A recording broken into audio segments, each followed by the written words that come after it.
रुक्मिणीने विचार केला, आता जगात कोण आहे पती?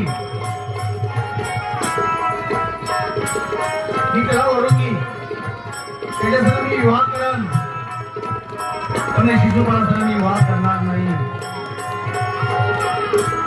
मी संन्यासी राहील, मी कुमारी राहील, पण परमात्मा द्वारकाधीशाने विवाह करेल.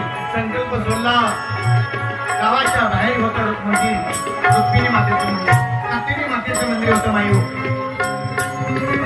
आणि रुक्मिणी माता भगवान श्रीकृष्ण परमात्माचा विवाह आहे माझ्या मायू. भगवान श्रीकृष्ण परमात्मा रुक्मिणीच्या हाताला धरलं, पळत पळत पळत आणि गडगड गडगड गडगड गडगड गडगड रथाचा आवाज येऊ लागला माझ्या मायू. हाताला धरून आणलं आणि धडा धडा धडा रथ मागे गेला. बोले द्वारकाधीश भगवान की जय.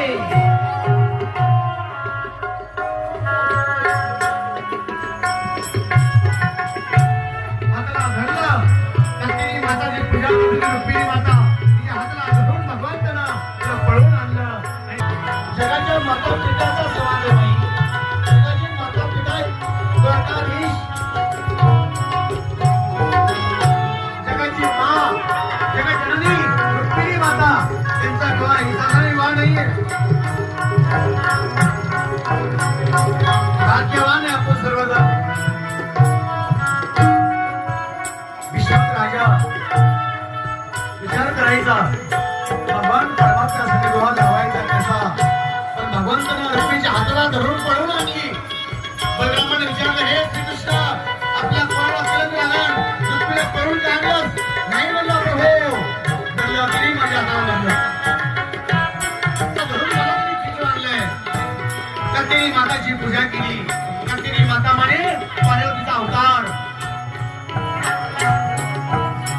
आज मी तुम्ही कोंढीपूरला जावा, विदर्भामध्ये गावाच्या बाहेर मंदिर आहे कोंढीपूरला, रुक्मिणी मातेचं मंदिर. आणि गावाच्या बाहेर नदीच्या पुढे कात्यायनी मातेचं मंदिर आहे पार्वतीचं. त्या मंदिरात जाऊन पूजा करत होती रुक्मिणी माता. आणि फुलं वाहत होती.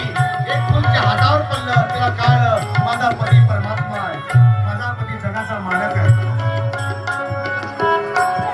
कात्यायनी माता पार्वतीचं स्वरूप आहे.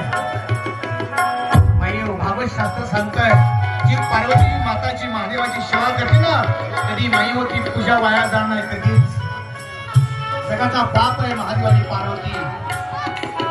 ब्रह्मांडाचं पहिले स्वरूप ओम म्हणून सांगितले, तर पूर्ण ब्रह्मांड त्या ओमामध्ये छुपलाय. म्हणून महादेवाची आणि पार्वतीची सेवा करा. रुक्मिणी माता सांगते, मी नाही सांगत, वाचा तुम्ही. पण झाली पार्वतीचा अवतार